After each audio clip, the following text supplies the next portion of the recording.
ప్రియమైనటువంటి దేవుని కుమారులారా కుమార్తెలారా, మన ప్రభు అయిన యేసుక్రీస్తు నామంలో మీ అందరికీ వందనాలు, దేవునికి స్తోత్రములు. సహోదరులారా, మరి సహోదరులమైనటువంటి మనము ఒకరికొకరు వందనాలు చెప్పుకోవాలా, దేవునికి స్తోత్రములను కృతజ్ఞతాస్తుతులు చెల్లించేటటువంటి వారిగా ఉండాలనేది బైబిల్ యొక్క క్రమము. కాబట్టి ప్రియమైనటువంటి దేవుని పిల్లలారా, మరి ఈరోజు నేర్చుకోబోయేటటువంటి పాఠము ఏమిటంటే జీవము గల దేవుని చేతుల పడుట భయంకరము అనేటటువంటి అంశాన్ని గురించి మనము పరిశీలన చేద్దాము. ఎవరి చేతిలో పడటం భయంకరము అనంటే జీవము గల దేవుని చేతిలో పడుట భయంకరము అని మనకు వాక్యం తెలియజేస్తూ ఉంది. కాబట్టి మరి అలాంటి పరిస్థితుల్లో మరి మనిషి దేవుడు సృష్టించిన వాటి అన్నిటి విషయంలో కూడా, సృష్టించబడినటువంటి వాటి విషయంలో కూడా మరి భయపడుతూ ఉన్నాడు. ఎందుకు అనంటే ఈ యొక్క సృష్టిలో ఉన్నటువంటి వాటికి భయపడుతూ ఉన్నాడు, కానీ సృష్టించిన వానికి మాత్రమే భయపడడం లేదు అనేది గుర్తెరుగుతూ ఉన్నాం. ఎందుకనంటే మనిషి మరి ప్రతి విషయానికి భయపడుతూ ఉన్నాడు. ఈ లోకంలో ఉన్నటువంటి పరిస్థితుల్లో మొదటి విధానంగా మరి మొదటి పాయింట్గా మరి ప్రతి విషయానికి భయపడుతూ ఉన్నాడు, కానీ మరి దేవుడు సృష్టించినటువంటి దేవునికి మాత్రమే భయపడడం లేదు అనేటటువంటి విషయాన్ని మనం తెలుసుకోవాల్సినటువంటి అవసరము మనకి ఎంతైనా ఉన్నది. రెండో పాయింట్గా మనము మనిషి శరీరాన్ని దయించు వారికి, శరీరాన్ని హింసించే వానికి భయపడుతున్నారు కానీ ఆత్మను నరకములో పంపడానికి సామర్థ్యము గల దేవునికి భయపడటం లేదు. ఎందుకనంటే శరీరాన్ని హింసించేటటువంటి వానికి భయపడుతూ ఉన్నారు, కానీ ఆత్మను నరకానికి పంపేటటువంటి సామర్థ్యం గల దేవునికి మాత్రము భయపడడం లేదు. రెండవ పాయింట్గా దాన్ని మనం చూస్తూ ఉన్నాం. అయితే మూడవ పాయింట్ ఏమంటే శరీరానికి కలిగించే రోగాన్ని గురించి భయపడుతూ ఉన్నాం. మనిషి శరీరానికి కలిగినటువంటి రోగానికి భయపడుతూ ఉన్నాం. ఆత్మకు కలిగిన రోగమును గురించి భయపడడం అనేటటువంటిది లేదు. ఎందుకనంటే శరీరానికి ఏమైనా సంభవిస్తుందేమో, శరీరానికి ఏమైనా జరుగుతుందేమో, శరీరము మరి చనిపోతామేమో అనేటటువంటి భయాన్ని కలిగి ఈ లోకంలో జీవిస్తూ ఉన్నాడు. కానీ ఆత్మకు కలిగినటువంటి రోగం గురించి మనిషికి భయం అనేటటువంటిది లేకుండా పోయింది. ఎందుకనంటే ఆత్మకు కలిగిన రోగాన్ని గురించి దాన్ని మరి పోగొట్టుకోవాలి అనేటటువంటి విషయంలో భయపడడం అనేటటువంటిది లేదు. నాలుగవదిగా మనిషి ప్రతి కాలాన్ని గుర్తెరుగుతూ ఉన్నాడు, నిర్దేశిస్తూ ఉన్నాడు. నాలుగవ పాయింట్గా మనిషి ప్రతి కాలాన్ని మరి గుర్తెరుగుతూ ఉన్నాడు, నిర్దేశిస్తూ ఉన్నాడు, కానీ తాను వెళ్ళే కాలాన్ని మాత్రమే గుర్తించలేకపోతూ ఉన్నాడు. తాను వెళ్ళిపోయేటటువంటి కాలాన్ని మాత్రమే గుర్తించలేకపోతున్నటువంటి పరిస్థితి అనేటటువంటిది జరుగుతూ ఉంది. అంతేకాకుండా ఐదవ పాయింట్గా మనం ఏం చూస్తూ ఉన్నామనంటే మనిషి తాను ఈ లోకానికి ఎందుకు వచ్చాడో తెలియదు. మనిషి తాను ఈ లోకానికి ఎందుకు వచ్చిండో తెలియదు. మరి తాను ఈ లోకాన్ని విడిచి ఈ లోకానికి ఎవరు పంపించారో తెలియదు. ఈ లోకాన్ని విడిచి వెళ్ళిపోతూ తాను పూర్తి చేయవలసినటువంటి పని ఏమిటో కూడా తెలియనటువంటి పరిస్థితుల్లో ఉండు. కాబట్టి మరి ఎందుకు వచ్చిండు, ఎందుకు ఈ లోకానికి పంపబడ్డాడో, మరి ఎందుకు ఈ లోకాన్ని విడిచి వెళ్ళిపోయేటటువంటి పరిస్థితుల్లో తను చేయవలసినటువంటి పని ఏంటి, పూర్తి చేయవలసినటువంటి పని ఏంటి అనేటటువంటిది కూడా తెలియని పరిస్థితుల్లో ఉంటున్నటువంటి వారిగా ఉన్నారు. అందుకనే 6వ పాయింట్గా మనం చూడవలసింది ఏంటంటే మనిషి తాను ఎందుకు పుట్టాడో, ఎందుకు బ్రతుకుతూ ఉన్నాడో, ఎందుకు చనిపోతున్నాడో, చస్తే ఎక్కడికి వెళ్ళిపోతాడో కూడా తెలియకుండానే పుట్టి బ్రతుకుతూ చస్తూ ఉన్నటువంటి పరిస్థితుల్లో ఉన్నాం. అందుకనే వీటన్నిటి విషయంలో మనిషి వీటన్నిటికి భయపడుతూ ఉన్నాడు, కానీ మరి దేవుడుకి మాత్రము భయపడటం లేదు. ఎందుకనంటే జీవము గల దేవుని చేతిలో పడటము భయంకరము. ఎందుకనంటే జీవము గల దేవుని చేతిలో పడటము భయంకరం. ఎందుకు దేవుని చేతిలో పడుతూ ఉన్నాము అనంటే దేవుడు చెప్పినటువంటి వాటిని చేయకుండా దేవుడు చేయమన్నటువంటి వాటిని చేయకుండా దేవుడు చెప్పని వాటిని మన చేత చేయిస్తున్నటువంటి పరిస్థితి ఈ లోకంలో జరుగుతూ ఉంది. అంటే అనుసారమైనటువంటిది కావచ్చు, మనకు తోచినటువంటి విధానంగానే మనం జరిగించేటటువంటిది కావచ్చు. అంతేకాకుండా ఇంకా మనం చూసినట్లయితే ఈ లోకంలో మరి ఈ లోక సంపదను కొరకు మనం బ్రతుకుతున్నటువంటి పరిస్థితి కూడా కావచ్చు అనేది మనం గుర్తెరగాలి. అందుకనే సహోదరులారా, మరి ఏం జరుగుతూ ఉంది, మరి ఏం చేస్తూ ఉన్నాము అనంటే ప్రతిదానికి భయపడుతూ ఉన్నాము. అయ్యో చనిపోతామేమో అనేటటువంటి విషయంలో. కానీ మరి సృష్టింపబడినటువంటి ప్రతిదానికి భయపడుతూ ఉన్నాము, కానీ సృష్టించినటువంటి దేవునికి మాత్రం మనం భయపడటం లేదు. అందుకనే మనిషి ప్రతిదానికి అనంటే మొదటి పాయింట్గా మనం చూడవలసింది ఏమనంటే, మనిషి దేవుడు సృష్టించిన ప్రతిదానికి భయపడుతూ ఉన్నాడు, కానీ సృష్టించిన దేవునికి మాత్రమే భయపడటం లేదు అనేటటువంటి విషయాన్ని ఒకసారి మనం చూద్దాం. కాబట్టి మరి మనిషి దేనికి భయపడుతూ ఉన్నాడు అనంటే, బాగా గాలి వీచితే భయపడుతూ ఉంటాడు, గాలులు వీస్తూ ఉన్నాయనంటే గాలికి భయపడుతూ ఉంటాడు. అంతేకాకుండా ఎండ కొడుతూ ఉంది అని కూడా ఎండకు కూడా భయపడేటటువంటి పరిస్థితి ఉంటూ ఉంది. అంతేకాకుండా వర్షం పడితే కూడా భయం అనేటటువంటిది మనిషిలో ఉంటూ ఉంది. వర్షం పడితే భయము, ఎక్కడ వరదలు వస్తా కొట్టుకపోతామో అనేటటువంటి పరిస్థితుల్లో మనిషి భయపడడం అనేటటువంటి, వర్షం పడినప్పుడు కూడా మనిషి భయపడుతున్నటువంటి పరిస్థితి వస్తూ ఉంది. అంతేకాకుండా మరి ఇంకా చీమలకు భయపడుతూ ఉన్నాము, కరుస్తాయేమో ఎక్కువ చీమలు ఉంటే అని. అందుకనే మరి చీమలకు కూడా భయపడుతున్నటువంటి పరిస్థితి ఉంటూ ఉంది. అంతేకాకుండా పాములకు భయపడుతూ ఉన్నాము, పాము కరుస్తే బ్రతకర్రా బాబు, చనిపోవడమే శరణ్యము అనేటటువంటి పరిస్థితుల్లో పాములకు కూడా భయపడటం అనేటటువంటిది జరుగుతూ ఉంది. అంతేకాకుండా కుక్కలకు కూడా మరి భయపడుతూ ఉన్నారు మనుషులు, కుక్కలకు కూడా భయపడుతూ ఉన్నటువంటి పరిస్థితి. పిల్లికి భయపడుతూ ఉన్నాడు, పులికి భయపడుతూ ఉన్నాడు, ప్రతి జంతువుకు భయపడుతూ ఉన్నటువంటి పరిస్థితి మనిషిలో ఉంటూ ఉంది. అదేమైనా చేస్తాదేమో, నన్నేమైనా కరుస్తాదేమో, నాకేమైనా హాని తలబెడతాదేమో అనేటటువంటి విషయంలో మనిషి భయాన్ని కలిగి ఉంటూ ఉన్నాడు. మరి ఈ భయంతో మనిషి దినదినము జీవిస్తూ ఉన్నాడు. కానీ వీటన్నిటిని సృష్టించినటువంటి దేవునికి మాత్రము భయపడటం లేదు. ఎందుకనంటే సృష్టించినటువంటి వానికి భయపడటం లేదు, కానీ సృష్టింపబడినటువంటి వానికి మనిషి భయపడుతున్నట్టుగా మనం చూస్తూ ఉన్నాం. రెండవదిగా శరీరాన్ని దయించేటటువంటి వానికి అనంటే దేవునికి భయపడుతూ ఉన్న శరీరాన్ని హింసించేటటువంటి వానికి భయపడుతూ ఉన్నారు, శరీరాన్ని హింసించేటటువంటి వానికి భయపడుతూ ఉన్నారు. కానీ ఆత్మను నరకంలోనికి పంపే గల సామర్థ్యత గల దేవునికి మాత్రము భయపడటం లేదు. ఎందుకనంటే ఆత్మను నరకంలోనికి పంపించేటటువంటి దేవునికి భయపడటం లేదు, శరీరాన్ని హింసించేటటువంటి వానికి భయపడుతూ ఉన్నారు. ఎందుకు అనంటే మనిషి శరీరాన్ని హింసించేటటువంటి ఒక దొర ఉంటే గాని, ఒక రాజు ఉంటే గాని వానికి భయపడడం అనేటటువంటిది జరుగుతూ ఉంది. అంతేకాకుండా మనిషి తన శరీరాన్ని హింసించేటటువంటి దొంగకు భయపడుతున్నటువంటి పరిస్థితి కూడా ఉంటూ ఉంది. అంతేకాకుండా మనిషి తన శరీరాన్ని హింసించేటటువంటి అధికారులకు భయపడేటటువంటి పరిస్థితి కూడా ఉంటూ ఉంది. అంతేకాకుండా మనిషి తన శరీరాన్ని హింసించేటటువంటి మనిషిని చూసి కూడా భయపడుతూ ఉంటాడు. ఎందుకనంటే ఒక మనిషి హానికరమైనటువంటి పరిస్థితుల్లో ఉంటే వానికి కూడా భయపడుతున్నటువంటి పరిస్థితి ఉన్నది. కానీ మరి మనిషి తానయ్యున్న ఆత్మను నరకానికి పంపగల సామర్థ్యత గల దేవునికి మాత్రము భయపడట్లేదు.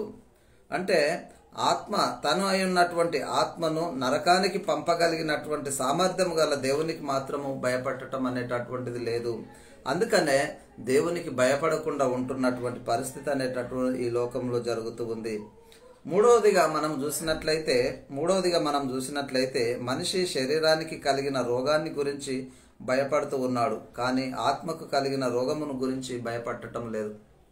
పాపం అనేటటువంటి రోగము ఆత్మకు పట్టుకుంటే దాని విషయంలో భయం అనేటటువంటిది లేదు. కానీ శరీరానికి కలిగినటువంటి రోగాన్ని గురించి మరి భయపడుతూ మరి అనేకమైనటువంటి డబ్బంతా ఖర్చు పెట్టి ఆయా హాస్పిటళ్లలోకి వెళ్ళి మరి దాన్ని బాగు చేయించుకున్నటువంటి పరిస్థితి కూడా జరుగుతూ ఉంది. కానీ మరి ఎవరికి భయపడట్లేదు అని అంటే రోగం గురించి భయపడుతూ ఉన్నాడు, కానీ దేవునికి భయపడడం అనేటటువంటిది లేదు.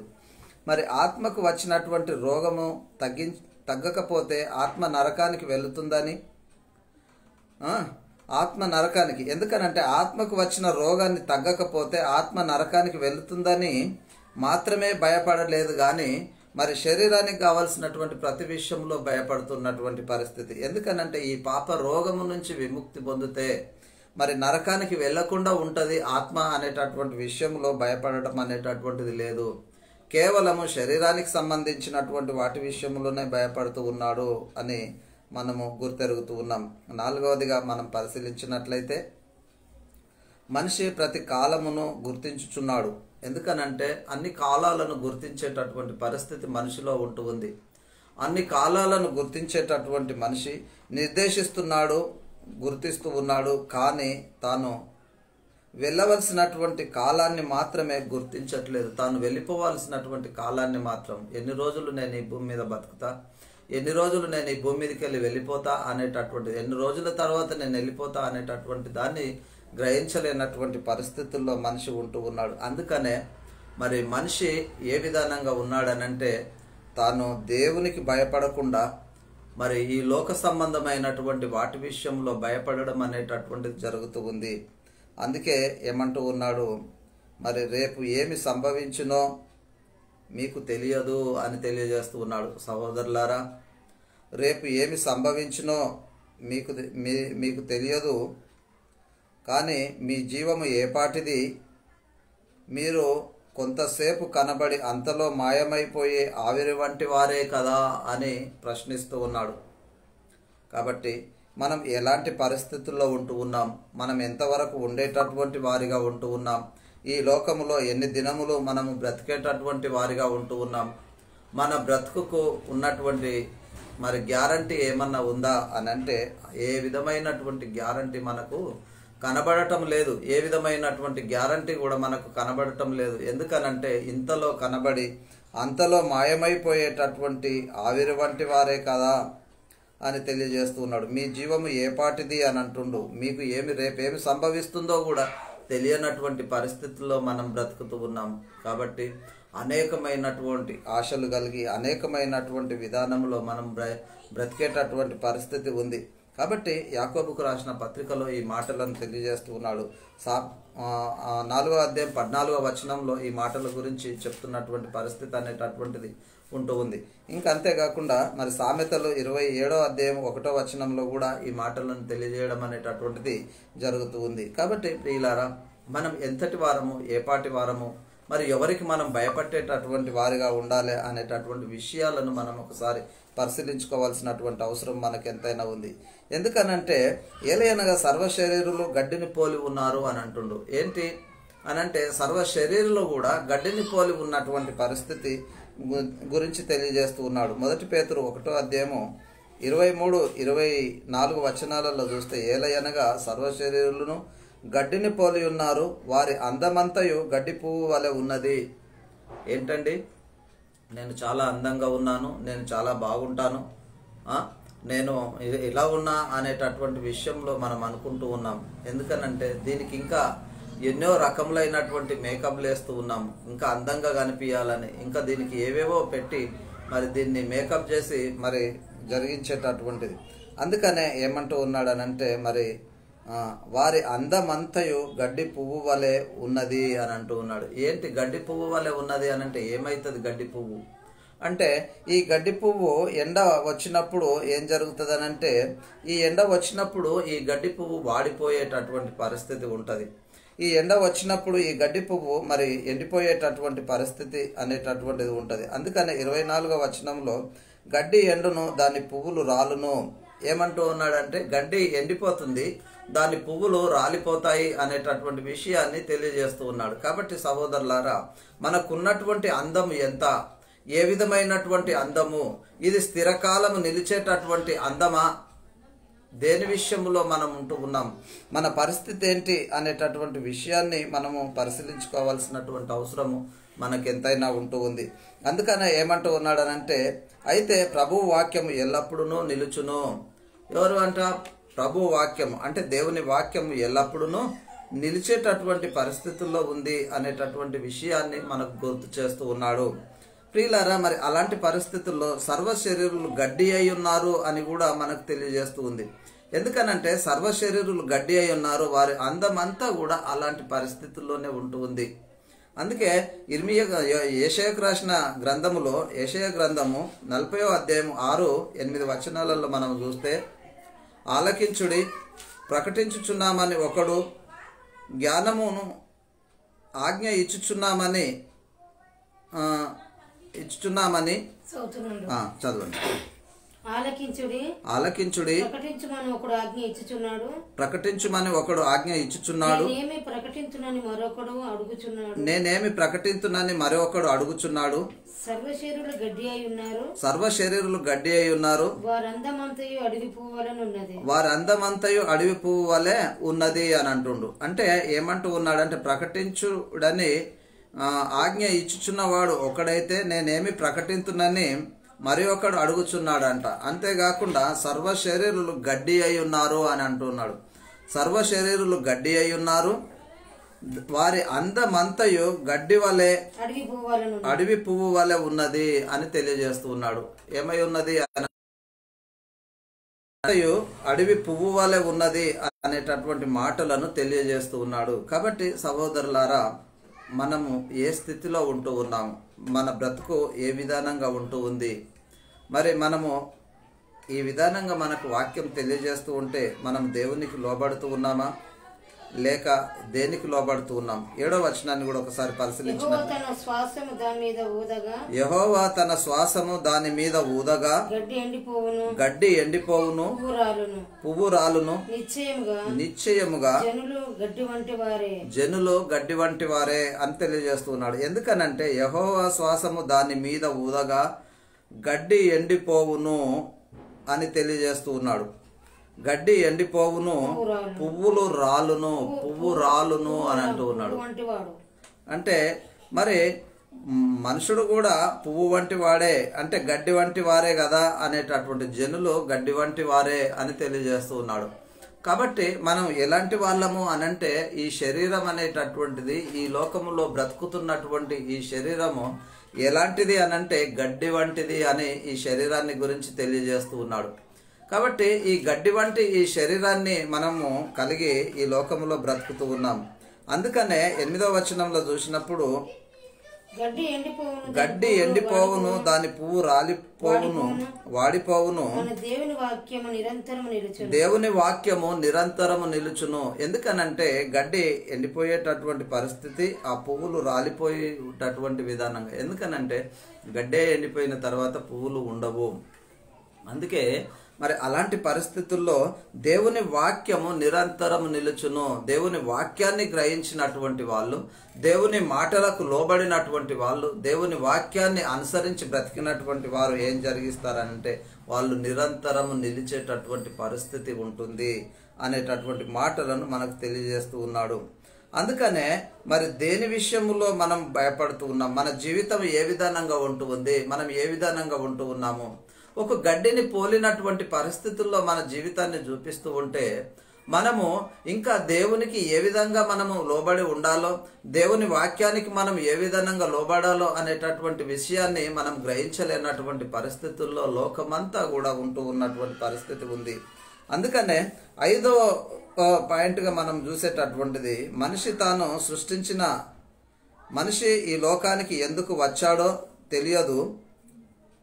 మరి తాను ఈ లోకానికి వచ్చినటువంటి పరిస్థితుల్లో మనిషి ఎందుకు ఈ లోకానికి వచ్చాడో తెలియదు. లోకమునికి ఎవరు పంపించారో, ఈ లోకానికి ఎవరు పంపించారో తెలియదు. ఈ లోకాన్ని విడిచి తాను వెళ్ళిపోయేటటువంటి పరిస్థితుల్లో తను చేయవలసినటువంటి పని ఏమిటో కూడా తెలియనటువంటి పరిస్థితుల్లో ఉంటూ ఉన్నాడు. అంటే ఈ లోకానికి ఎందుకు వచ్చిండు, ఎవరు పంపించిర్రు, మరి ఈ లోకాన్ని విడిచి వెళ్ళిపోయేటటువంటి పరిస్థితుల్లో తాను మరి ఏ పని పూర్తి చేయాలో అనేటటువంటి విషయాన్ని కూడా తెలియనటువంటి పరిస్థితి. ఎందుకనంటే నీ కొరకు ముందుగా సిద్ధపరిచినటువంటి కొన్ని ఉన్నాయి నువ్వు చేయవలసినటువంటి పనులు. నువ్వు చేయవలసినటువంటి పనులు నీ కొరకు నియమించినట్టుగా నీ కొరకు సిద్ధపరిచినటువంటి పనులు ఉన్నాయి. వాటిని చేయకుండా మనం ఏం చేస్తూ ఉన్నామనంటే దాన్ని గ్రహించలేనటువంటి పరిస్థితులు ఉంటూ ఉన్నాము. అందుకనే ఏం చెప్తూ ఉన్నాడనంటే ఎఫెసీలకు రాసిన పత్రిక 2వ అధ్యాయం 10వ వచనంలో మరియు వాటి యందు మనము నడుచుకొనవలెనని దేవుడు ముందుగా సిద్ధపరిచిన సత్క్రియలను చేయుటకై మనము క్రీస్తు యేసునందు సృష్టింపబడిన వారమై ఆయన చేసిన పని అయి ఉన్నాము అని తెలియజేస్తూ ఉన్నాడు. అంటే మనము దేని విషయములో మనం ఏ విధంగా నడుచుకోవాలో దేవుడు ముందుగా చేసినటువంటి సత్క్రియలు చేయుటకు అని అంటుండు. ఏంటంటే దేవుడు ముందుగా చేసినటువంటి సత్క్రియలు చేయడానికై మనము క్రీస్తు యేసునందు సృష్టింపబడిన వారం. ఎందుకు అనంటే మన కొరకు కొన్ని పనులు పెట్టిండు కాబట్టి ఆ పనులు చేయడానికి మనం వచ్చినాము కాబట్టి ఆ పని చేయడానికి మనల్ని ఏం చేసిండు అంటే యేసుక్రీస్తునందు సృష్టింపబడిన వారమై ఆయన చేసిన పని అయి ఉన్నాము అని అంటూ ఉన్నాడు. ఎవరు చేసిన పని అనంటే దేవుడు చేసినటువంటి పని అయి ఉన్నాము మనము అని మనం గుర్తెరగవలసినటువంటి అవసరం మనకెందుకు ఉన్నది. కాబట్టి ప్రియులారా, ఇంకో మాట మనం చూసినట్లయితే చేయుటకు నీవు నాకు ఇచ్చిన పనిని సంపూర్ణముగా నెరవేర్చిన అని యేసు ప్రభు తెలియజేస్తూ ఉన్నాడు. పనిని సంపూర్ణంగా నెరవేర్చిన అనేటటువంటి మాటను ఎవరు తెలియజేస్తూ ఉన్నారంటే యేసు ప్రభు తెలియజేస్తూ ఉన్నాడు.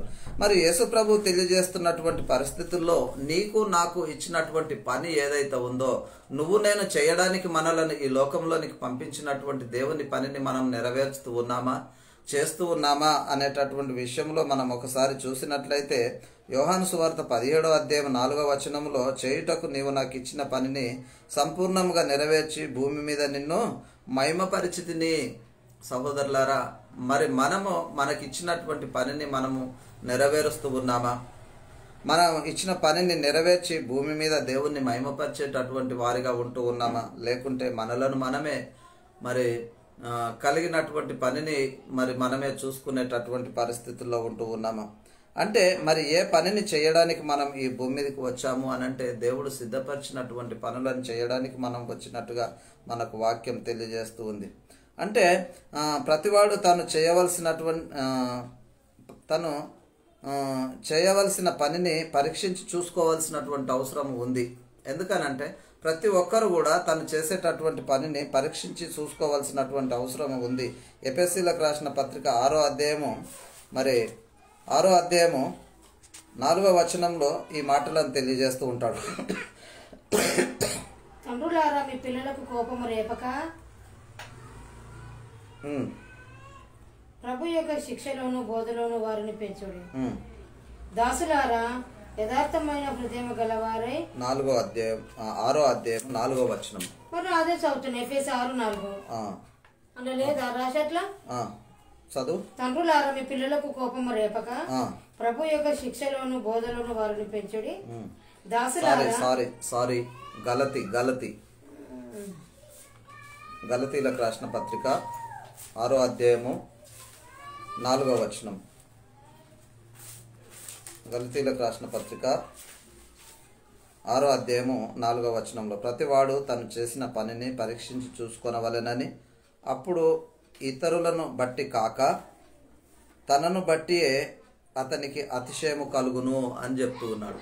అంటే ఏం చేయాలని చెప్తూ ఉన్నాడు అంటే ప్రతివాడు తను చేసిన పనిని పరీక్షించి చూసుకోవాలి. నేను చేసినటువంటి పని కరెక్టా కాదా, మరి నేను చేసేటటువంటి పని దేవుని ఇష్టానుసారమైనదా లేకుంటే నా ఇష్టానుసారమైనదా అనేటటువంటి విషయంలో దాన్ని పరీక్షించి చూసుకున్నట్లయితే మరి ఇతరుల కంటే తనను బట్టియే అతడు అతిశయించేటటువంటి పరిస్థితి ఉంటూ ఉంది అనేటటువంటి మాటను తెలియజేస్తూ ఉన్నాడు. కాబట్టి అలాంటి పరిస్థితుల్లో ఉంటూ ఉన్నాం. అయితే మరి కొంతవరకు మనము చూసేటటువంటి పరిస్థితుల్లో ఏ విధంగా ఉంటూ ఉన్నామనంటే మరి వేరే మన పనిని మనమే సరైనటువంటి విధానంగా చూసుకోలేనటువంటి పరిస్థితుల్లో ఉంటూ ఉన్నాం. అందుకనే మరి నా ఎడల మీ ఉపచర్యలో ఉన్న కొదువైన వాటిని తీర్చుటకై అతడు తన ప్రాణమును లక్ష్య పెట్టక అని తెలియజేస్తున్నాడు. అంటే నా ఎడల మీ ఉపచర్యలో ఉన్న వాటిని తీర్చుటకై అతడు తన ప్రాణాన్ని కూడా లక్ష్య పెట్టట్లేదు అనేటటువంటి మాటను మరి ఫిలిప్పీలకు రాసిన పత్రిక 2వ అధ్యాయము 29వ వచనంలో ఈ మాటలను మనం చూస్తూ ఉంటాము. ఫిలిప్పి 2వ అధ్యాయము 29వ వచనం. నా ఎడల మీ ఉపచర్యలో ఉన్న కొదువను తీర్చుటకై అతడు తన ప్రాణమునైన లక్ష్య పెట్టక క్రీస్తు యొక్క పని నిమిత్తము చావునకు సిద్ధమై ఉండెను. అంటే ఎందుకు అనంటే ఇక్కడ మీ ఉపచర్యలను మరి కొదువైనటువంటి వాటిని తీర్చడానికి తన ప్రాణమునైనా లక్ష్య పెట్టేటటువంటి పరిస్థితుల్లో లేకుండా తను క్రీస్తు యొక్క పని నిమిత్తము చావునకు సిద్ధమై ఉన్నటువంటి పరిస్థితి కూడా ఇక్కడ మనం చూస్తూ ఉన్నాం. కాబట్టి ప్రియులారా, మరి ఏదాని విషయంలో మనం ఉంటూ ఉన్నాం, దేని విషయంలో అనంటే మరి మనము ఎంత విధానంగానంటే దేవుని మాటకు లోబడకుండా మరి వాళ్ళైతే మొదటి శతాబ్దపు కాలంలో మరి వాళ్ళు బోధించినటువంటి బోధ ఏ విధానంగా ఉంది అనంటే వాళ్ళ ప్రాణాలను కూడా ఇయ్యడానికి సిద్ధపడినటువంటి పరిస్థితి అనేటటువంటిది ఉంటూ ఉంది. కానీ మనం ఏం జరిగిస్తూ ఉన్నామనంటే మన ఇష్టానుసారమైనటువంటి విధానంగా మనం ఇష్టం వచ్చినటువంటి పరిస్థితుల్లో మనం జరిగిస్తూ ఉన్నాం. వాక్యానికి మరి సరైనటువంటి విధానంగా అనుసరించకుండా వాక్యానికి మరి భిన్నంగా ప్రవర్తిస్తున్నటువంటి పరిస్థితి. అందుకనే ఇవన్నీ కూడా ఎందుకు రాయబడుతూ ఉన్నాయి అనంటే అపోస్తలును ప్రవక్తలు మరి పునాది వేసి వారు మన జీవితాన్ని గురించి తెలియజేస్తున్నటువంటి మాటలను గురించి మనం గుర్తెరుగుతూ ఉన్నాం. అందుకనే మరి మనము కట్టబడేటటువంటి పరిస్థితుల్లో ఏ విధంగా కట్టబడుతూ ఉన్నాము, ఏ విధంగా మన బ్రతుకును కట్టుకుంటున్నాము, ఏ విధంగా మనము ఒక పునాది మీద ఉంటూ ఉన్నామా లేక ఆ పునాదికి భిన్నంగా ఉంటూ ఉన్నామా అనేటటువంటి విషయాలను అపోస్తలుడైనటువంటి పౌలు గారు మరి ఆయన తెలుపుతున్నటువంటి విషయాలను ఒకసారి మనం పరిశీలన చేద్దాం. మొదటి కొరింథీయులకు రాసిన పత్రిక 3వ అధ్యాయము 10వ వచనం నుంచి 14 వచనాలలో మనం చూసినట్లయితే దేవుడు నాకు అనుగ్రహించిన కృప చొప్పున నేను నేర్పరినైన శిల్పకారుని వలె పునాది వేసి తిని మరి ఒకడు దాని మీద కట్టుచున్నాడు. చాలు. అయితే ఏంటంటే దేవుడు నాకు అనుగ్రహించిన కృప చొప్పున నేను నేర్పరినైన శిల్పకారుని వలె పునాది వేస్తుంది అని అంటూ ఉండు. ఎందుకు అనంటే దేవుడు పౌలు గారికి అనుగ్రహించినటువంటి కృపను బట్టి ఆయన సంఘానికి పునాది వేస్తూ ఉన్నాడు. సంఘానికి పునాది వేస్తూ ఆయన చెప్తున్నటువంటి మాటలు ఏమనంటే మరి శిల్పకారుని వల్ల పునాది వేస్తుని మరి ఒకడు కట్టువాడు దాని మీద కట్టుచున్నాడు. ప్రతి వాడును దాన్ని ఎలాగూ కట్టుచున్నాడో జాగ్రత్తగా చూసుకోవాల్సినటువంటి అవసరం ఉంది. అందుకనే జాగ్రత్తగా చూసుకొని దాన్ని పనిని కొనసాగించేటటువంటి విధానంగా ఉండాలని తెలియజేస్తూ ఉన్నాడు. 11వ వచనం చూద్దాం. వేయబడినది తప్ప మరి ఒక పునాది ఎవడును వేయనేరడు, ఈ పునాది యేసుక్రీస్తే అని తెలియజేస్తూ ఉన్నాడు. అంటే క్రీస్తు అనే పునాది మీద మనం కట్టబడుతూ ఉన్నాము అని గ్రహించాలి. అందుకనే వేయబడినది తప్ప అని అంటుండు. మరి ఒక పునాది వేయనేరడు, ఈ పునాది యేసుక్రీస్తే అని తెలియజేస్తూ ఉన్నాడు. ఎవడైనను బంగారము వెండి వెలగల రాళ్ళు కర్ర గడ్డి కొయ్యకాలు మొదలగు వాటితో కట్టిన ఎడల వాని పని కనబడును. ఆ దినమున దానిని తేటపరచుటకు అది అగ్ని చేత బయలుపరచబడును. పని ఎట్టిదో దానిని అగ్నియే పరీక్షించను. మరి వాని పని ఎట్టిదో అగ్నియే దాన్ని పరీక్షించును అని తెలియజేస్తున్నాడు. కట్టిన ఒకడు పునాది మీద ఒకడు కట్టిన పని నిలిచిన ఎడల వాడు జీతము పుచ్చుకొనును. ఎందుకనంటే మరి కట్టేటటువంటి వాళ్ళు కూడా ఈ పునాది మీద కట్టేటటువంటి వాళ్ళు ఏ విధంగా కడుతూ ఉన్నారంటే మరి గడ్డి వెండి బంగారం అనేటటువంటిది కాకుండా వెలగల రాళ్లతోటి కానీ కర్రలతోని కానీ గడ్డితోని కొయ్యలతోని మొదలైనటువంటి వాటితో కట్టిన ఎడల వాని పని మరి తేటపరచబడుతూ ఉంది అని తెలియజేస్తున్నాడు. ఎందుకు తేటపరచబడుతూ ఉంది అని అంటే ఒకవేళ అలాంటి పరికరాలతోటి గిట్ట కట్టినట్లయితే వాని పని తేటపరచబడేటటువంటి పరిస్థితుల్లో ఉంటుంది. అందుకే అది అగ్ని చేత పరీక్షింపబడేటటువంటి పరిస్థితి అనేది ఉంటూ ఉంటుంది అని తెలియజేస్తూ ఉన్నాడు. అందుకనే మరి కట్టేటటువంటి వాళ్ళు చేసేటటువంటి పని కూడా జాగ్రత్తగా చూసుకొని ఆ పని చేసేటటువంటి వారిగా ఉండాలి. అందుకనే మరి మంచి పని చేసేటటువంటి వారిగా ఉండాలి. మంచి పని చేస్తూ మనకు ఉన్నటువంటి మరి మనము పోయేటటువంటి ఆ పరుగును కూడా మనము చక్కగా పరిగెత్తేటటువంటి వారిగా ఉండాలి. మరి మనం పోరాడేటటువంటి విషయంలో కూడా మంచి పోరాటం పోరాడేటటువంటి వారిగా ఉండాలి. అందుకనే ఆ విశ్వాసాన్ని కూడా కాపాడుకునేటటువంటి వారిగా ఉన్నప్పుడే ఆ పనిలో మనము పూర్తిగా మరి చేయగాడానికి ఇష్టపడేటటువంటి వారమవుతాం. అందుకనే మరి 2 తిమోతి 4:6 ఈ మాటలను తెలియజేస్తున్నాను. నేను ఇప్పుడే ప్రాణార్పణముగా పోయబడుచున్నాను, నేను వెడలిపోవు కాలము సమీపమై ఉన్నది అని తెలియజేస్తూ ఉన్నాడు. ఎందుకనంటే పౌలు గారికి తెలిసిపోయింది ఏంటనంటే నేను వెళ్ళిపోవాలనేటటువంటి. అందుకే తెలియజేస్తూ ఉన్నాడు, మంచి పోరాటం పోరాడి తిని నా పరుగును తుదముట్టించుకుంటుని విశ్వాసమును కాపాడుకుంటుని ఇక మీదట నా కొరకు జీవకిరీటం ఉంచబడి ఉన్నది అని తెలియజేస్తూ ఆ దినమందు నీతిగల న్యాయాధిపతి అయిన ప్రభువు అది నాకు మాత్రమే కాకుండా తన ప్రత్యక్షను అపేక్షించు వారందరికీ కూడా అనుగ్రహిస్తాడు అనేటటువంటి విషయాన్ని తెలియజేస్తూ ఉన్నాడు. కాబట్టి ప్రియులారా, మరి మనము చేసేటటువంటి పని ఏ విధంగా ఉంది, మనము దేని విషయంలో పోరాడుతూ ఉన్నాము, మనం దేని కొరకు పోరాడుతూ ఉన్నామా, లేకుంటే దేవుని పని విషయంలో పోరాడుతున్నామా, దేని కొరకు మనము పోరాటం చేస్తూ ఉన్నాము, మన విశ్వాసమును కాపాడుకునేటటువంటి విషయంలో మనము జాగ్రత్తగా మనం ఉండేటటువంటి వారిగా ఉండాలని తెలియజేస్తూ ఉన్నాడు. అంటే మరి దేనికి భయపడి ఉండేటటువంటి వారిగా ఉండాలి, మరి దేన్ని మనము ఈ లోకంలో మరి ఎదిరించేటటువంటి వారిగా ఉండాలి, దేనికి భయపడాలా, దేనికి లోబడాలా, దేన్ని ఎదిరించేటటువంటి వారిగా ఉండాలి అని అంటే మనమంట దేవునికి లోబడి ఉండుడి అపవాదిని ఎదిరించుడి అని తెలియజేస్తూ ఉన్నాడు. కాబట్టి ప్రియులారా, మనము దేనికి లోబడి ఉండాలి అని అంటే దేవునికి లోబడి ఉండాలి, అపవాదిని ఎదిరించేటటువంటి వారిగా ఉండాలి. అప్పుడు అది మన యొద్ద నుండి పారిపోతుంది అనేటటువంటి మాటను తెలియజేస్తూ యాకోబుకు రాసిన పత్రిక 4వ అధ్యాయం 7-8 వచనాలలో ఈ మాటలను తెలియజేస్తూ ఉన్నాడు. అందుకనే దేవుని యొద్దకు రండి, అప్పుడు ఆయన మీ యొద్దకు వచ్చును. పాపులారా, మీ చేతులను శుభ్రము చేసుకొనుడి, దిమనస్కులారా మీ హృదయములను పరిశుద్ధపరచుకొనుడి అని తెలియజేస్తూ ఉన్నాడు. కాబట్టి సహోదరులారా, మరి ఎక్కడికి అనంటే మరి మనము ఉన్నటువంటి విషయంలో దేవునికి లోబడినప్పుడు అపవాదిని ఎదిరించేటటువంటి శక్తి సామర్థ్యతలు దేవుడు మనకి ఇస్తూ ఉంటాడు. కాబట్టి మరి అలాంటి పరిస్థితుల్లో దేవుడు మనకు అట్టి శక్తిని ఇస్తూ ఉంటాడు. అప్పుడు వాడు అపవాదిని ఎదిరించినప్పుడు వాడు మన యొద్ద నుండి పారిపోయేటటువంటి పరిస్థితి అనేటటువంటి జరుగుతూ ఉంది. అంతేకాకుండా మరి దేవుని యొద్దకు రండి, అప్పుడు ఆయన మీ యొద్దకు వచ్చును అని చెప్తూ పాపులారా మీ చేతులను కడుక్కోండి. ఎందుకనంటే చేతులతో కూడా పాపం అనేటటువంటి జరిగిస్తూ ఉన్నారు. శుభ్రము చేసుకొనుడి, దిమనస్కులారా మీ హృదయములను పరిశుద్ధ పరచుకొనుడి అని తెలియజేస్తూ ఉన్నాడు. కాబట్టి ప్రియులారా, మరి మనము ఏ విధానంగా ఉంటూ ఉన్నాము అనేటటువంటి విషయంలో, మరి ఎవరికి భయపడుతూ ఉన్నాము, ఎవరికి లోబడుతూ ఉన్నాము అనేటటువంటి విషయంలో మనలను మనమే జాగ్రత్తగా చూసుకోవాల్సినటువంటి అవసరం మనకి ఉంది. అందుకనే దేహమును చంపేవానికి భయపడకుడి అని అంటాడు. ఎందుకనంటే దేహాన్ని చంపేటటువంటి వానికి భయపడవలసినటువంటి అవసరం లేదు.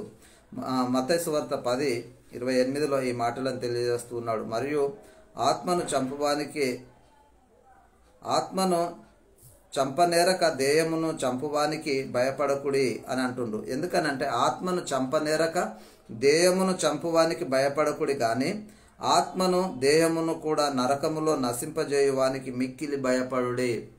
ఎవరికి భయపడాలా అనంటే ఆత్మను దేహమును కూడా నరకములో నశింపజేసేటటువంటి వానికి మిక్కిలి భయపడుడి అనేటటువంటి విషయాన్ని తెలియజేస్తూ ఉన్నాడు. కాబట్టి అలాంటి పరిస్థితుల్లో మనము దేవునికి భయపడేటటువంటి వారిగా ఉండాలి అనేది దేవుని వాక్యము తెలియజేస్తూ ఉంది. కాబట్టి ప్రియులారా, మరి అలాంటి పరిస్థితుల్లో మరి ఏ విధానంగా ఉంటూ ఉన్నామో, ఏ విధానంగా మనము మరి ఈ లోకంలో జీవిస్తూ ఉన్నామో ఒకసారి పరిశీలించుకోవాల్సినటువంటి అవసరం మనకుంది. అందుకనే మరి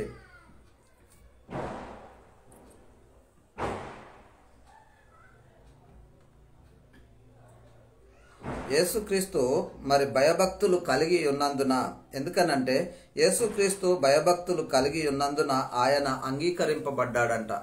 మరి యేసుక్రీస్తు భయభక్తులు కలిగి ఉన్నందున ఆయన అంగీకరింపబడ్డాడు. ఎబ్రీలకు రాసిన పత్రిక ఆయన మరి 5వ అధ్యాయము 7వ వచనంలో చూస్తే, ఆయన శరీరధారి అయి ఉన్న దినములలో భయభక్తులు కలిగి ఉన్నందున ఆయన అంగీకరింపబడెను అనేటటువంటి మాటను మనం చూస్తాం. అందుకనే ఆయనంట శరీరధారి అయి ఉన్న దినములలో మహారోదనతోనూ కన్నీళ్లతోనూ తనను మరణము నుండి రక్షింపగల వానికి ప్రార్థనలను యాచనలను సమర్పించి భయభక్తులు కలిగి ఉన్నందున ఆయన అంగీకరింపబడెను అని తెలియజేస్తున్నాడు.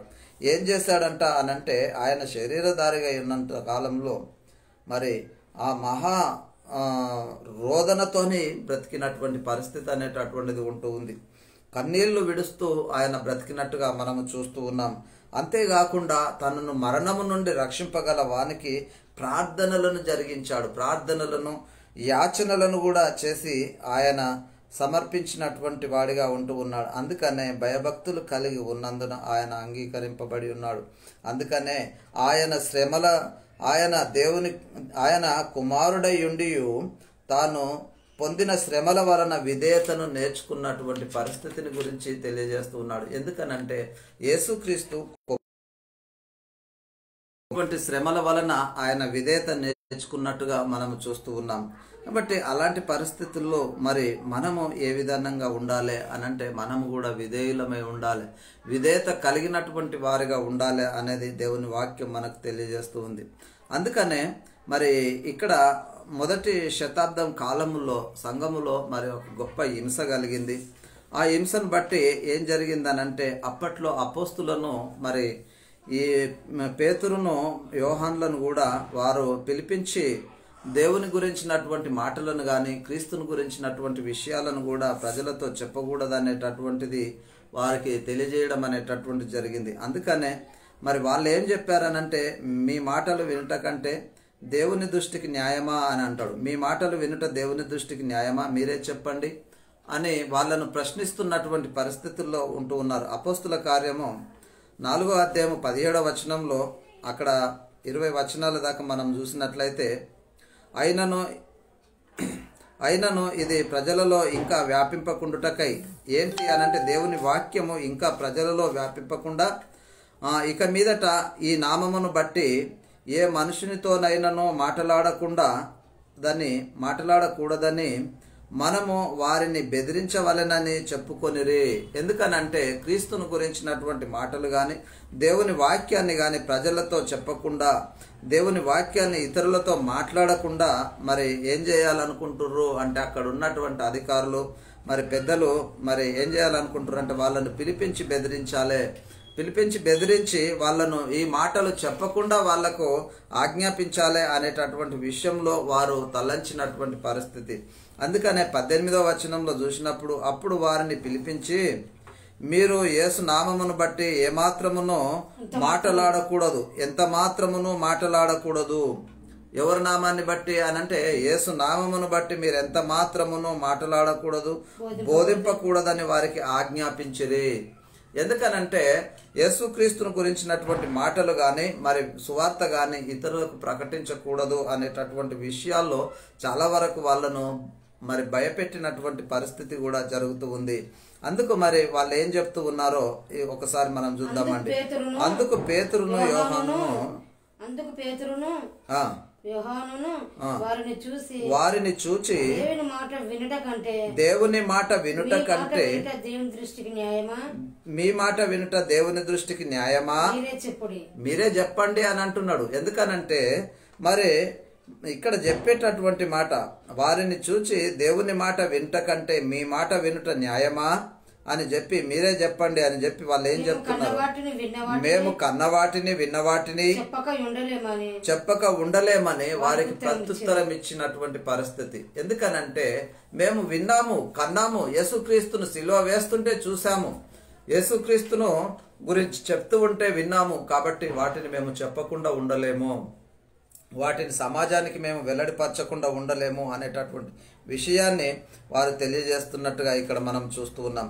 అందుకనే మరి అలాంటి పరిస్థితుల్లో వారు దేవుని యందలి భయభక్తులు కలిగి వాళ్ళు చేసినటువంటి పరిచర్య ఇంతవరదాకా ఈ యొక్క దేశాలు వ్యాపించడం అనేటటువంటిది జరిగింది. కాబట్టి ప్రియులారా, అట్టి విధానంగా ఉన్నటువంటి పరిస్థితుల్లో కూడా మరి పాత నిబంధన కింద ఉన్నటువంటి వాళ్ళు కూడా దేవునికి భయపడి వాళ్ళు చేసినటువంటి పరిచర్యను కూడా మనం ఒకసారి గుర్తు చేసుకోవచ్చు. ఎందుకనంటే విశ్వాసమును బట్టి నోహావు ఇదివరకు చూడని సంగతులను గూర్చి దేవుని చేత హెచ్చరింపబడి భయభక్తులు గలవాడై ఉన్నాడని చెప్తూ ఉన్నాడు. ఎందుకనంటే ఎన్నడూ చూడనటువంటి వాటిని కూడా ఆయన దేవుని చేత చూడడానికి హెచ్చరింపబడ్డటువంటి పరిస్థితి. ఏప్రిల్కి రాసిన పత్రిక 11వ అధ్యాయము 7వ వచనంలో ఈ మాటలను మనం చూస్తూ ఉన్నాం. హెచ్చరింపబడను భయభక్తులు గలవాడై తన ఇంటి వారిని రక్షించుకొనుటకు ఒక ఓడను సిద్ధపరచను అందులో మరి అని చెప్తున్నాడు. అందువలన అతడు లోకం మీద నేరస్థాపన చేసి విశ్వాసమును బట్టి కలుగు నీతికి వారసుడాయను. ఎందుకనంటే లోకం మీద నేరస్థాపన చేసినటువంటి పరిస్థితి ఎవరికి ఉంది అనంటే నోవాహు గారికి ఉన్నది అనేటటువంటిది. ఎందుకనంటే మరి దేవుడు చెప్పినటువంటి మాటలకు విధేయత చూపి భయభక్తులు కలిగి ఉన్నటువంటి పరిస్థితి అనేటటువంటిది ఉంటూ ఉంది. అందుకనే మోషే ఆ విధంగానే ఆయన భయభక్తులు కలిగినటువంటి పరిస్థితుల్లో ఉన్నాడు. అందుకనే మోషే విశ్వాసమును బట్టి అదృష్టుడైన వానిని చూచినట్లుగా స్థిరబుద్ధి గల వాడై రాజు ఆజ్ఞకు భయపడక ఐగుప్తును విడిచి వెళ్ళిపోయాను అని ఎబ్రీలకు రాసిన పత్రిక 11వ అధ్యాయము 24 నుంచి 27 వచనాలలో చూడొచ్చు. మోషే పెద్దవాడైనప్పుడు విశ్వాసమును బట్టి ఐగుప్తు ధనము కంటేను క్రీస్తు విషయమైన నింద గొప్ప భాగ్యమని ఎంచుకొని అని అంటాడు.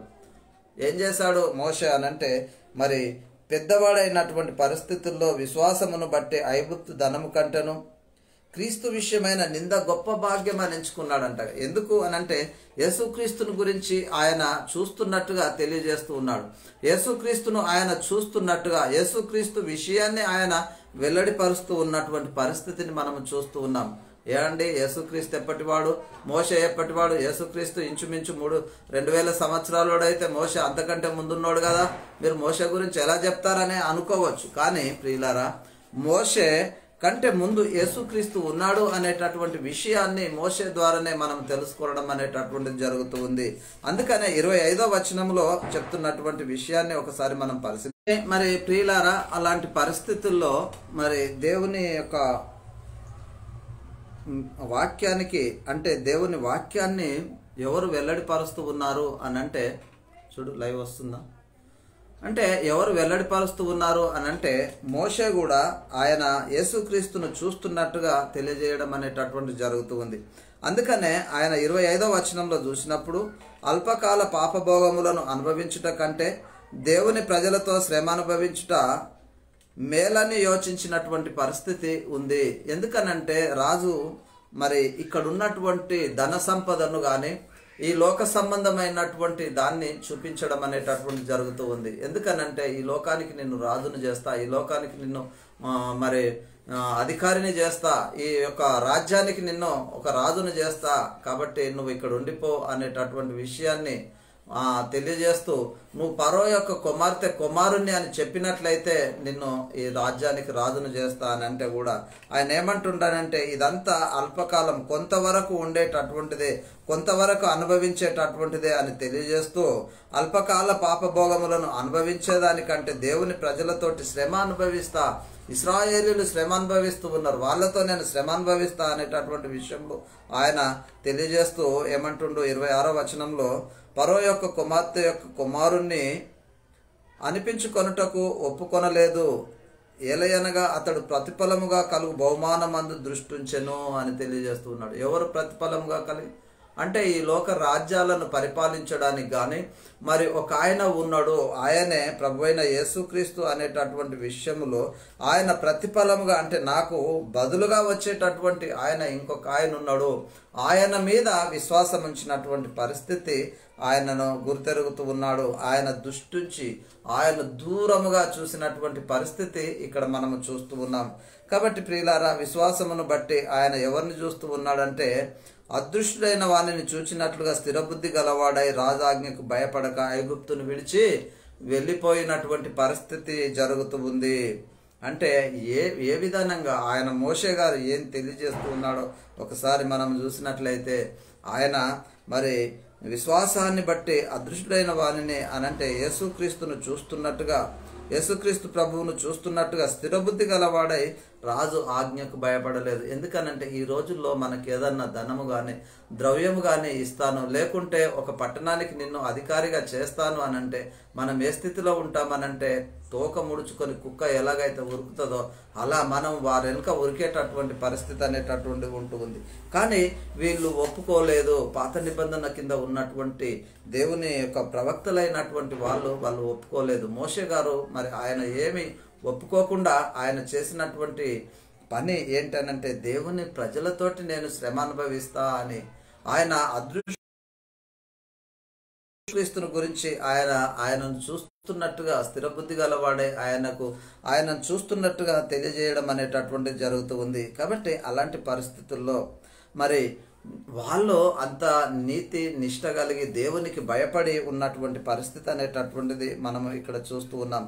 అందుకనే మనుషులు సత్యమును గురించినటువంటి అనుభవ జ్ఞానము పొందిన తర్వాత బుద్ధిపూర్వకముగా పాపము చేసిన ఎడల పాపమునకు బలి ఇంకా కూడా ఉండదు అనేటటువంటిది. ఎందుకనంటే దేవునికి భయపడటం లేదు, దేవునికి లోబడటం లేదు, దేవునికి విధేయత చూపకుండా వీళ్ళు ఏం చేస్తూ అంటే, సత్యమును గురించినటువంటి అనుభవ జ్ఞానము పొందినటువంటి వాళ్ళు కూడా బుద్ధిపూర్వకముగా పాపము చేసేటటువంటి పరిస్థితుల్లో ఉంటూ ఉన్నారు. అందుకనే మరి పాపమునకు ఇకను బలి ఉండదు అనేటటువంటి విషయాన్ని తెలియజేస్తూ ఉన్నాడు. ఎబ్రీలకు రాసిన పత్రిక 10వ అధ్యాయము 26-27 వచనాలలో ఈ మాటలను తెలియజేస్తూ ఉన్నాడు.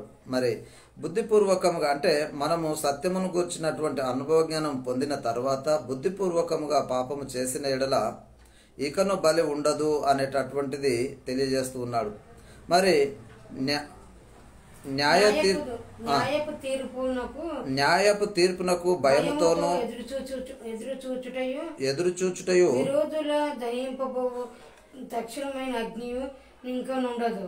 విరోధుల దహించబోవు తక్షణమైన అగ్ని ఇంకను ఉండదు అని చాలండి. అయితే ఈ విధానంగా తెలియజేస్తున్నటువంటి పరిస్థితిని మనం చూస్తూ ఉన్నాం. అయితే ఇందులోనే 10వ అధ్యాయం 28వ వచనంలో చూసినట్లయితే,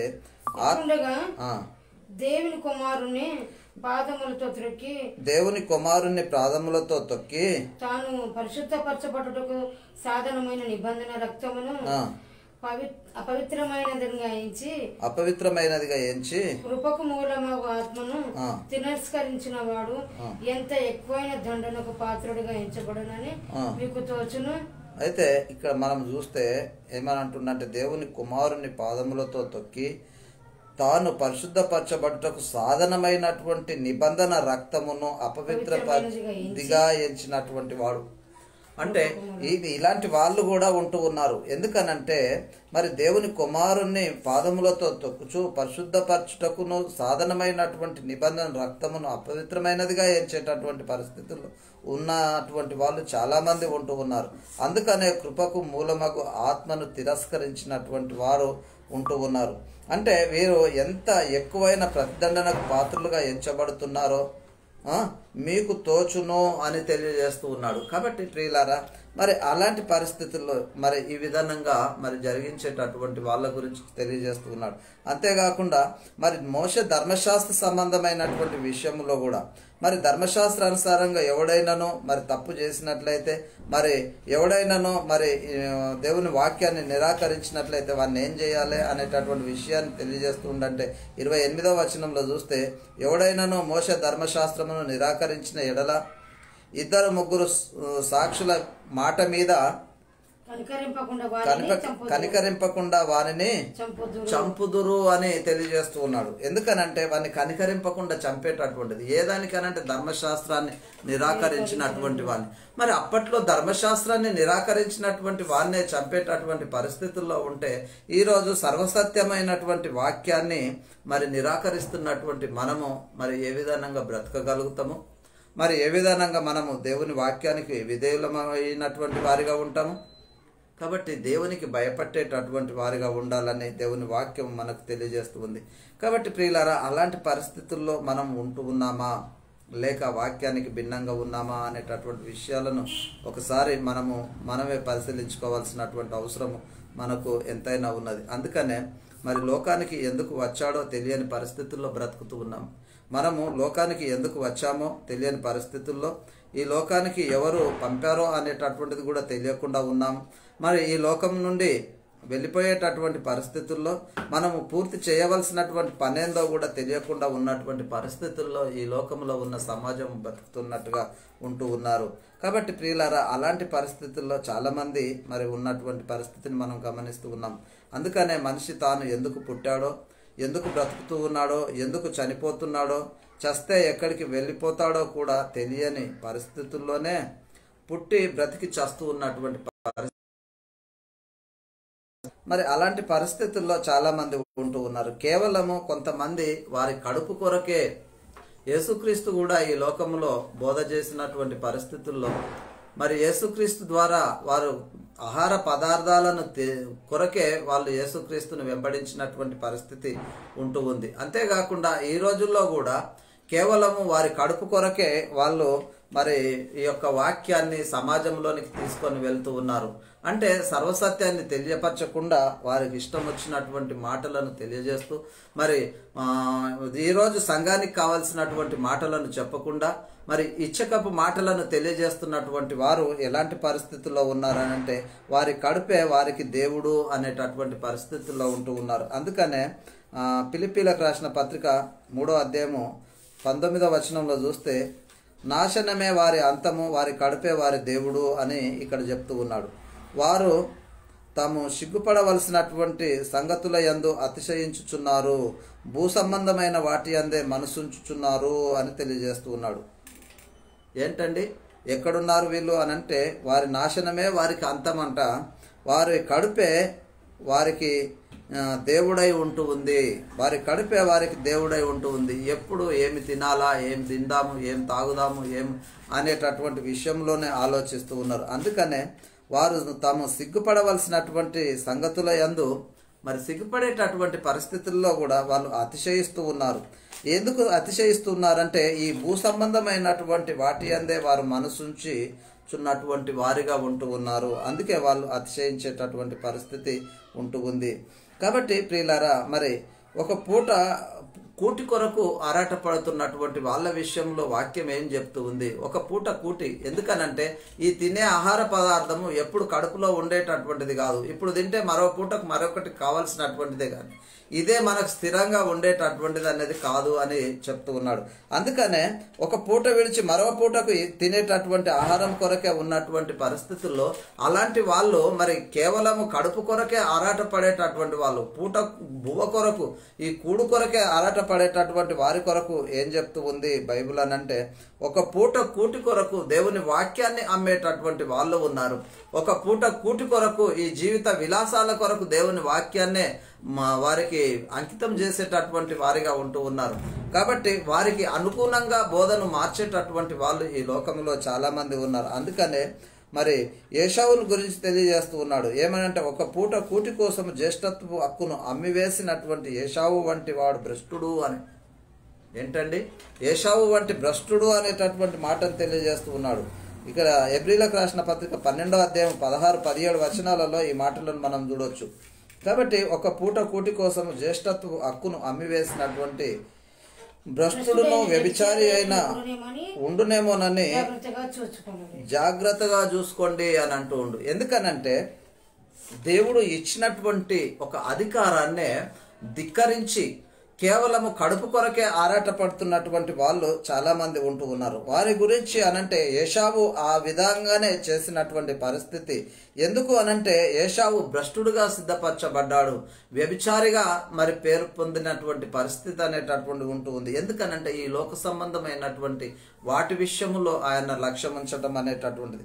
అందుకనే ఏశావు తర్వాత కూడా ఆయన ఆశీర్వాదాన్ని పొందాలని ఎంతో బాధతో నుండి ఎంతో పశ్చాత్తాప పడ్డ కన్నీళ్లు విడిచినా గాని ఆయనకు మళ్ళీ ఆ ఆశీర్వాదం పొందలేక మరి ఆయన వెనుకకు తిరిగిపోయినట్టుగా మనం చూస్తూ ఉన్నాం. 17వ వచనంలో ఏశావు తర్వాత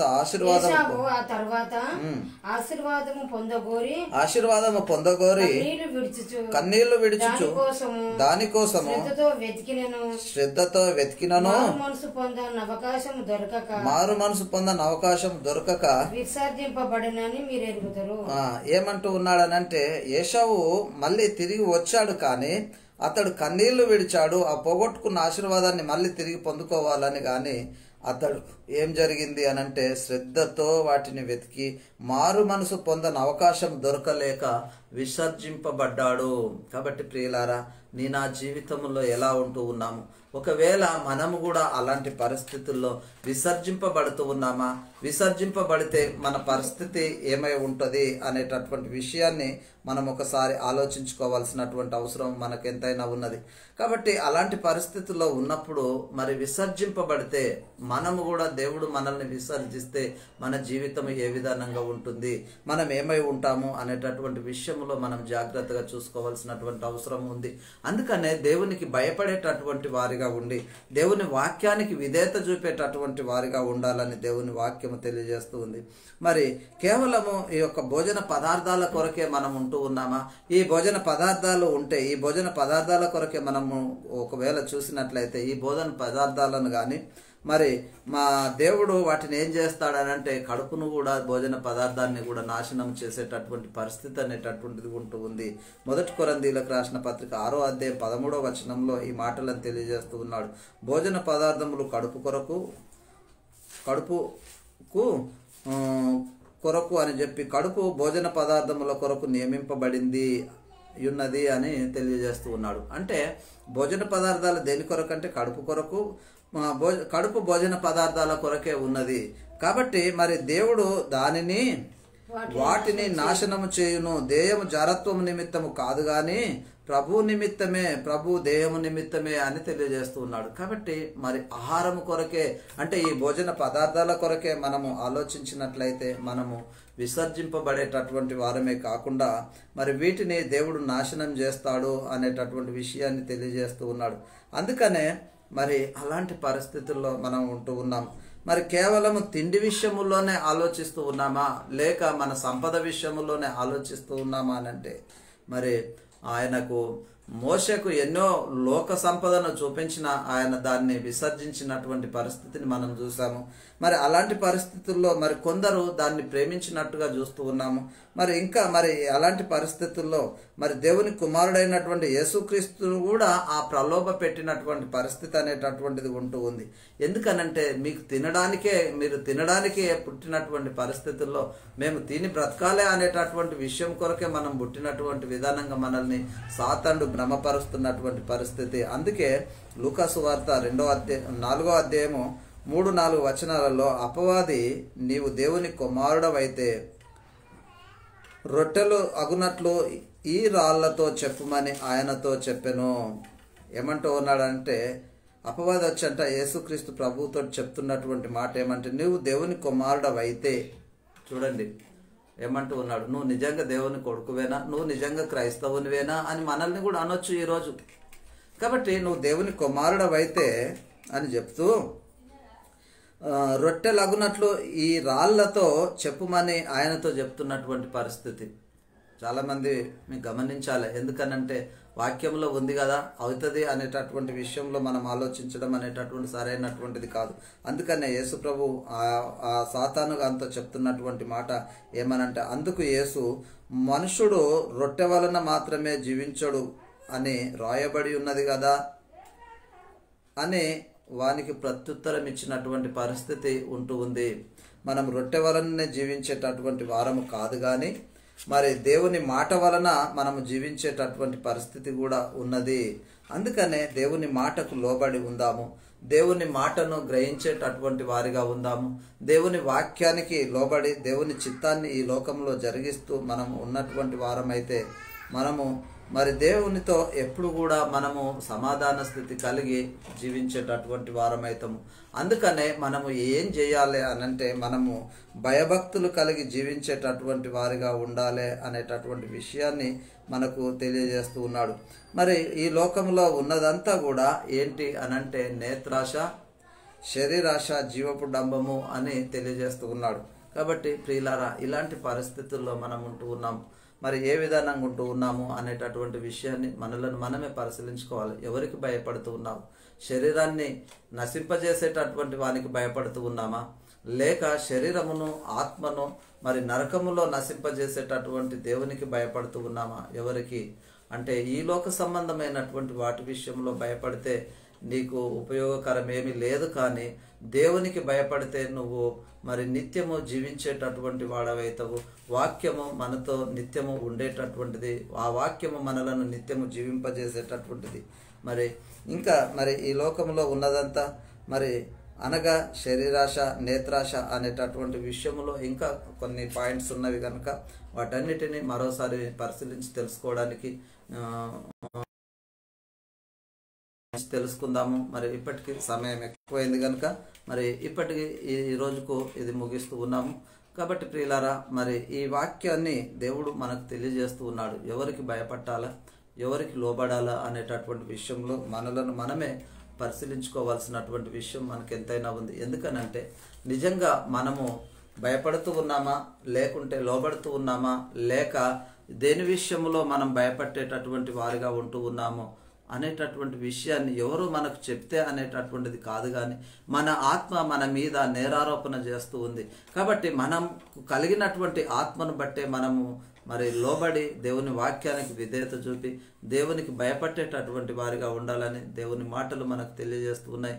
ఇంతవరకు మరి మాట్లాడిన ప్రతి మాట దేవుడు మన హృదయాల్లో నీరుగట్టి ఫలింపజేయును గాక. సహోదరులారా, మా ఈ పరిచర్య ఒకవేళ మీకు నచ్చినట్లయితే, మీరు ఈ పరిచర్యలో పాలిపంపులు పొందాలనుకుంటే ఈ చెప్పబడినటువంటి వాక్యాన్ని అనేకులకు షేర్ చేసి మరి కొందరినన్నా అగ్నిలో నుండి లాగినట్లుగా రక్షించేటటువంటి సామర్థ్యతను మన మీద పెట్టిండు. కాబట్టి దీన్ని షేర్ చేయండి, కామెంట్ చేయండి, లైక్ కొట్టండి. మరి ఈ వాక్యము ఒకవేళ మీకు నచ్చినట్లయితే దీన్ని కూడా మీరు మీ సంఘాల్లో వాడుకోవచ్చని తెలియజేస్తూ ఉన్నాము. మరి ఈ చెప్పబడినటువంటి వాక్యము యూట్యూబ్లో అప్లోడ్ చేయబడుతూ ఉంది. మరి దాన్ని మీరు చూడాలని అంటే యూట్యూబ్లో గ్లోరీ బైబిల్ అకాడమీ అని సర్చ్లో మీరు టైప్ చేసి మీరు చూసినట్లయితే, సబ్స్క్రైబ్ చేసుకున్నట్లయితే మీకు మరి మేము పెట్టే ప్రతి పోస్టు మీకు వస్తూ ఉంటుంది, మీరు చూడొచ్చు. కాబట్టి ఈ పరిచర్య కొరకు మీ ప్రార్థనలో మీరు జ్ఞాపకం చేసుకోండి. మీ ప్రార్థన అవసరతలు ఏమైనా ఉంటే మాకు తెలియజేయండి. మా ప్రార్థన ద్వారా మేము మీ కొరకు ప్రార్థించేటటువంటి వారిగా ఉన్నామని మరి మేము మనవి చేస్తూ ఉన్నాము. మీ విషయం మీరు ఏదైనా మాకు తెలియజేయాలంటే మా కార్యాలయాన్ని సంప్రదించాలని ప్రభువైన యేసుక్రీస్తు నామములో మీకు అందరికీ మనవి చేస్తూ ఈ కొద్ది మాటలు ముగిస్తూ ఉన్నాను. దేవునికి స్తోత్రములు.